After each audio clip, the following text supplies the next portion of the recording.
Margonda lahir tanggal 1 Maret 1918 dan wafat tanggal 16 November 1945. Meninggal di usia 27 tahun dalam pertempuran ketika pasukannya menyerang tentara Inggris di Kalibata pada tanggal 16 November 1945. Adalah seorang pejuang kemerdekaan. Namanya diabadikan sebagai nama jalan utama di kota Depok, yaitu Jalan Margonda Raya. Oh, jadi beliau ini adalah pejuang yang berkiprah di ibu kota ya guys. Oke, lanjut. Margonda lahir dan besar di Bogor. Pada usia 2 tahun, ia dan keluarganya pindah dari Jonggol dan tinggal di Jalan Ardio Bogor, sekarang daerah Bogor Tengah. Waktu masih sekolah, Margonda terkenal sebagai atlet yang berprestasi. Nama aslinya adalah Margana. Dia menikah dengan Maimunah, keponakan MS Mintareja, yang pernah menjadi Menteri Sosial dalam Kabinet Presiden Soeharto, sekaligus Ketua Umum Partai Persatuan Pembangunan. Margonda adalah nama seorang pemuda yang belajar sebagai analis kimia dari Balai Penyelidikan Kimia Bogor. Lembaga ini dulunya bernama Analysen Kursus, sekarang SMK dan SMAK Bogor. Didirikan sejak permulaan Perang Dunia Pertama oleh Belanda. Memasuki paruh pertama tahun 1940-an, Margonda mengikuti pelatihan penerbangan cadangan di Lucevaart Afdeling atau Departemen Penerbangan Belanda. Namun tidak berlangsung lama karena tanggal 5 Maret 1942 Belanda menyerah kalah dan bumi Nusantara beralih kekuasaannya ke Jepang. Saat Jepang takluk dengan bom atom Amerika di Nagasaki dan Hiroshima pada tahun 1945, Margonda ikut aktif dengan gerakan kepemudaan yang membentuk laskar-laskar. Margonda bersama tokoh-tokoh pemuda lokal di wilayah Bogor dan Depok mendirikan Angkatan Muda Republik Indonesia atau AMRI yang bermarkas di Jalan Merdeka, Bogor. Umur Angkatan Muda Republik Indonesia atau AMRI di bawah kepemimpinan Margonda relatif singkat.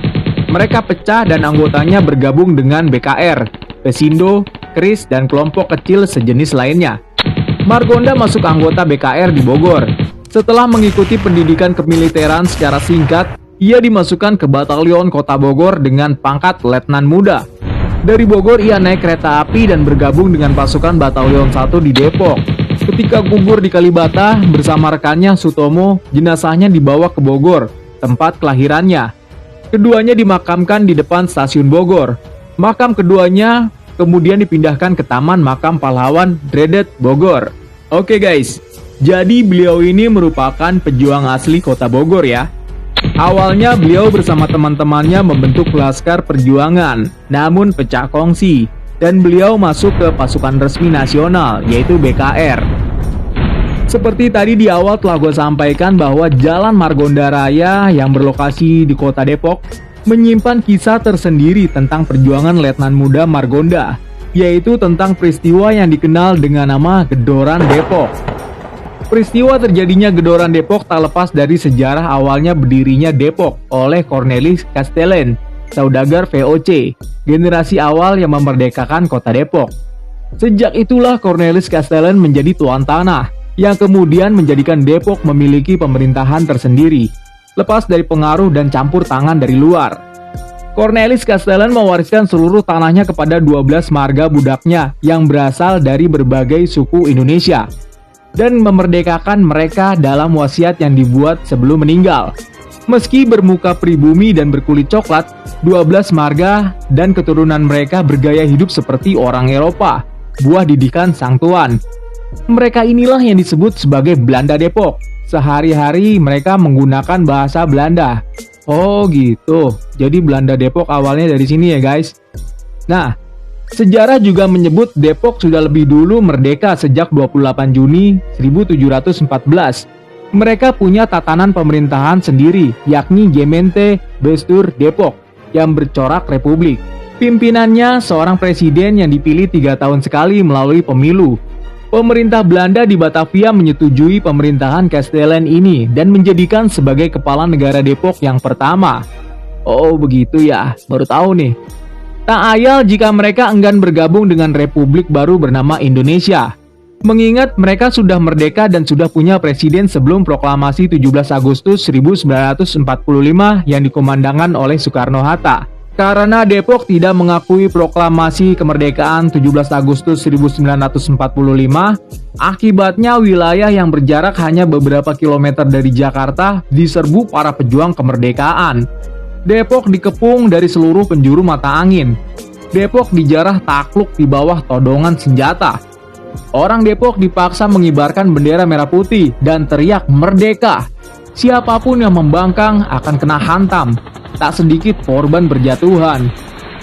Huru-hara yang meletus pada tanggal 11 Oktober 1945 itu dikenal dengan peristiwa Gedoran Depok untuk merebut Depok dari penjajah oleh para pejuang kemerdekaan.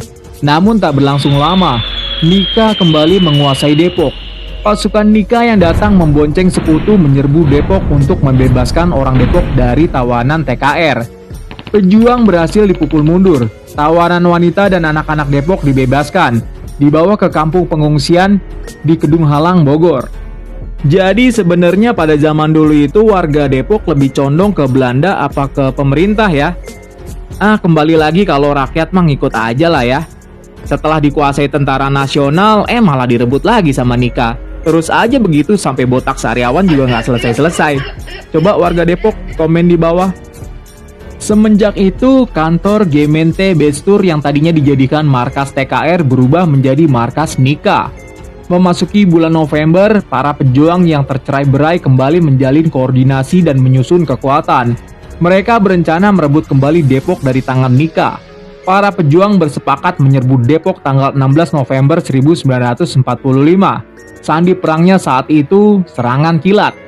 Pada saat itulah Margonda berencana kembali merebut Depok bersama para pejuang lain. Di antara ratusan pejuang yang gugur hari itu, terdapat Margonda, pimpinan AMRI. Margonda gugur 16 November 1945 di Kalibata, Depok. Daerah bersungai di kawasan Pancoran Mas dan bermuara di Kali Ciliwung itu menjadi saksi gugurnya Margonda. Peristiwa Gedoran Depok ini sering disebut sebagai revolusi sosial di pinggiran Jakarta. Melalui peristiwa inilah lahir tokoh-tokoh seperti Margonda, Tole Iskandar, dan Muchtar. Nama pejuang itu kini diabadikan sebagai nama jalan utama di kota Depok. Demikian sekelumit kisah tentang seorang pejuang bernama Letnan Muda Margonda dalam mempertahankan kedaulatan negara.